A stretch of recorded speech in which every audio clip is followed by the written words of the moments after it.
जरूर देखें। तो लेट अस स्टार्ट, शुरू करते हैं आज की क्लास। सबसे पहला वर्ड है एट। एट का मतलब होता है पर। एट का मतलब पर। चले इसे एग्जाम्पल में देखते हैं। जैसे कि मैंने कहा मैं घर पर हूँ, मैं घर पर हूँ। अब मैं कैसे बोलूंगी? अब मैं कहूंगी I am at home. I am at home. I am at home. तो मैं घर पर हूँ। मैं हूँ इसके लिए मैंने बोला आई एम। घर के लिए मैंने बोला होम और पर के लिए मैंने बोला एट। मैं घर पर हूँ, I am at home. I am at home. Okay, I am का कॉन्ट्रैक्शन होता है आई एम। अगला वर्ड है बी। बी का मतलब होता है होना। जैसे कि मैंने कहा ये होना चाहिए, तो मैं कहूंगी it must be. It must be, ये जरूर होना चाहिए। It must be. It must be. तो बी का मतलब होना। अगला वर्ड है इज। इसका मतलब होता है। जिस भी सेंटेंस में इज लगा होता है इसका मतलब वो सेंटेंस आपके प्रेजेंट का है। ठीक है, जैसे कि मैंने कहा, मैंने कोई चीज देखी, मैंने कहा ये नया है, ये नया है। मैं कहूंगी it is new. It is new. ये के लिए मैंने इट का इस्तेमाल किया, नया के लिए मैंने न्यू वर्ड का इस्तेमाल किया और है के लिए मैंने इस का इस्तेमाल किया। ये नया है, it is new. It is new. Next है ऑफ। ऑफ का मतलब होता है का। ऑफ का मतलब का। देखिए इसके कई और भी मीनिंग होते हैं अलग अलग सेंस में, लेकिन एक मतलब होता है ऑफ का। तो जैसे कि मैंने कहा लकड़ी का टुकड़ा, तो टुकड़े की इंग्लिश होती है पीस। लकड़ी की इंग्लिश होती है वुड।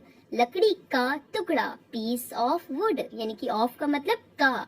पीस ऑफ वुड, लकड़ी का टुकड़ा, पीस ऑफ वुड। ओके, अगला है B Y. B Y by. तो बाय का मतलब होता है द्वारा। बाय का मतलब द्वारा। एक होता है बी यू वाई और उस बाय का मतलब होता है खरीदना और इस बाय का मतलब होता है द्वारा। जैसे कि मैंने कहा चलो कार द्वारा चलते हैं। चलो कार द्वारा चलते हैं, तो मैं कहूंगी let's go by car. Let's go by car, यानी कि चलो कार से चलते हैं। यानी कि किसके द्वारा आप जा रहे हैं? आप कार के द्वारा जा रहे हैं, तो द्वारा के लिए आप बोलेंगे बाय। लेट्स गो बाय बस। ओके, नेक्स्ट है इन। इन का मतलब होता है में। इन का मतलब में। जैसे कि मैंने कहा मैं पार्क में दौड़ता हूँ। मैं पार्क में दौड़ता हूँ, तो मैं कहूंगी I run in the park. I run in the park, यानी कि पार्क में। तो में की English in. I run in the park, मैं पार्क में दौड़ता हूँ। चलो कार द्वारा चलते हैं, लेट्स गो बाय बस। I run in the park, मैं पार्क में दौड़ता हूँ।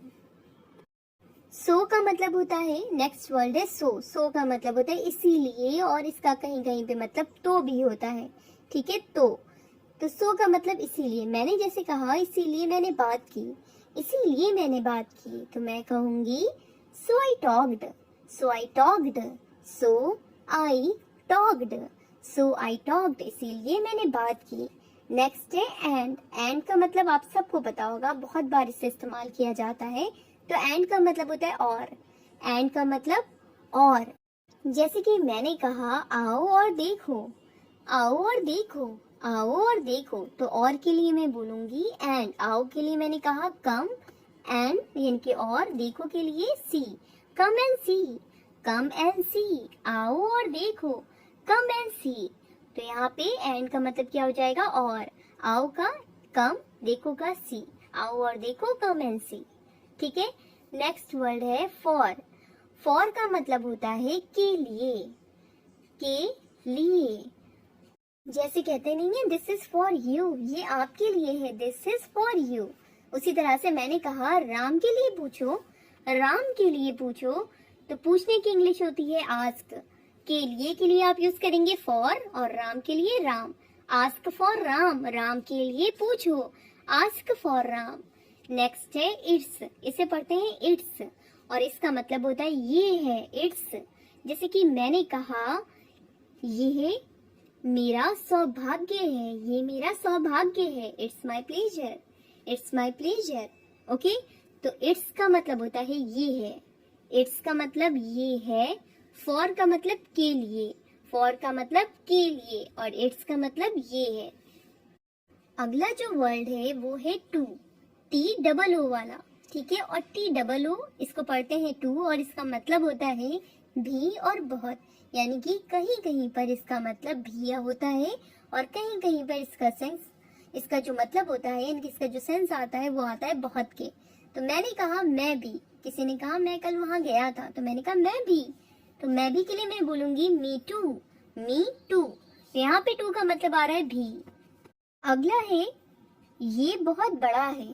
मैंने कहा ये बहुत बड़ा है, तो मैं कहूंगी it is too big, it is too big. तो यहाँ पे टू का मतलब आ रहा है बहुत, ये बहुत बड़ा है, इट इज टू बिग। मैं भी, मी टू। तो आपने देखा टू का मतलब भी होता है और टू का मतलब बहुत भी होता है। ओके, अगला जो वर्ड है वो है बट। बट का मतलब होता है लेकिन। जैसे कि मैंने कहा लेकिन क्यों, सिंपल मैं बोल रही हूँ लेकिन क्यों, तो मैं बोलूंगी बट वाई, बट वाई। तो लेकिन की इंग्लिश होती है बट, और क्यों के लिए मैंने बोला वाई, लेकिन क्यों, बट वाई। ओके, तो बट का मतलब लेकिन, टू का मतलब भी और बहुत। ये बहुत बड़ा है, इट इज टू बिग, लेकिन क्यों, बट वाई। मैं भी, मी टू। अगला जो वर्ड है वो है ऑफ। देखिए ऑफ में दो एफ है, ये एक है सिंपल ऑफ, उसका मतलब मैंने आपको बताया का, ठीक है। और अगर डबल एफ है तो इसका मतलब होता है बंद, बंद। ऑफ का मतलब बंद। जैसे कि मैंने कहा इससे बंद करें, इससे बंद करें, तो मैं बोलूंगी turn it of, turn it of. और यहाँ पर इस ऑफ का मतलब होता है बंद, ठीक है। टर्न इट ऑफ, इससे बंद करें, इससे बंद करें। तो ओ डबल एफ अगर है तो इसका मतलब बंद होगा, और सिंपल अगर ओ एफ है तो उसका मतलब का होता है। अगला वर्ड है इफ। इफ का मतलब होता है अगर, इफ का मतलब अगर। जैसे कि मैंने कहा अगर मैं बैठूं तो क्या आपको कोई आपत्ति है, तो आप बोलेंगे do you mind if I sit, do you mind if I sit. तो अगर की इंग्लिश होती है इफ, इफ का मतलब अगर, अगर मैं बैठूं तो क्या आपको कोई आपत्ति है, do you mind if I sit, do you mind if I sit. Next word है ऑल्सो। ऑल्सो का मतलब होता है भी, ऑल्सो का मतलब भी। जैसे कि मैंने कहा, अच्छा आप सोच रहे होंगे कि अभी तो आपने बताया था कि टू का मतलब भी होता है और ऑल्सो का मतलब भी होता है, तो मैं आपको इन दोनों के बीच का डिफरेंस बताऊंगी कि कहाँ पर आप ऑल्सो का इस्तेमाल करेंगे और कहाँ पर आप टू का इस्तेमाल करेंगे। एक मैं नई वीडियो बनाऊंगी जिसमें मैं आपको इन दोनों का डिफरेंस बताऊंगी। कई ऐसे वर्ड्स हैं जिसकी मीनिंग एक होती है और वो अलग अलग जगह पर इस्तेमाल किए जाते हैं, तो मैं आपको एक अलग वीडियो में बताऊंगी। तो ऑल्सो मतलब भी होता है, जैसे कि मैंने कहा मैं भी गया, I also went, I also went. Okay, next है ऑल। ऑल का मतलब होता है सब या सभी। जैसे कि मैंने कहा सब खत्म हो चुका है, तो मैं कहूंगी it's all over, it's all over, it's all over. सब खत्म हो चुका है, इट्स ऑल ओवर। मैं भी गया, आई ऑल्सो वेंट। तो ऑल्सो का मतलब भी, ऑल का मतलब सभी या सब। अगला वर्ड है इनटू। तो इनटू का मतलब भी मैं होता है, और मैंने आपको बताया कि इनका मतलब भी मैं होता है। तो ऐसे वर्ड जिसमें बहुत ही कंफ्यूजन होती है, कहाँ पर आप इनटू का इस्तेमाल करेंगे, कहाँ पर आप इनका इस्तेमाल करेंगे, इसकी मैं वीडियो अलग बनाऊंगी। तो इनटू का मतलब मैं होता है, लेकिन मैं आपको शॉर्ट में बता दूं, जब कोई चीज बाहर से अंदर आती है तब मैं इनटू लगाऊंगी। यानी कि जब मैं कह रही हूँ कि कमरे में जाओ, अब देखिए आप कमरे में बाहर से अंदर आ रहे हैं, कमरे में आप क्या कर रहे हैं, बाहर से अंदर जाएंगे, तो कमरे में जाओ तो गो इनटू द रूम। तो इनटू मतलब मैं होता है, लेकिन जब इस्तेमाल किया जाएगा जब कोई चीज बाहर से अंदर जाएगी। ओके, अगला वर्ड है एस। एस का मतलब होता है जैसा, एस का मतलब जैसा। जैसे कि मैंने कहा जैसा मैं कहता हूँ करो, जैसा मैं कहता हूँ करो, तो मैं कहूंगी डू एज आई से, डू एज आई से। जैसा मैं कहता हूँ करो, डू एज आई से। कमरे में जाओ, go into the room. Next है ए। ए का मतलब होता है एक, एक का मतलब एक।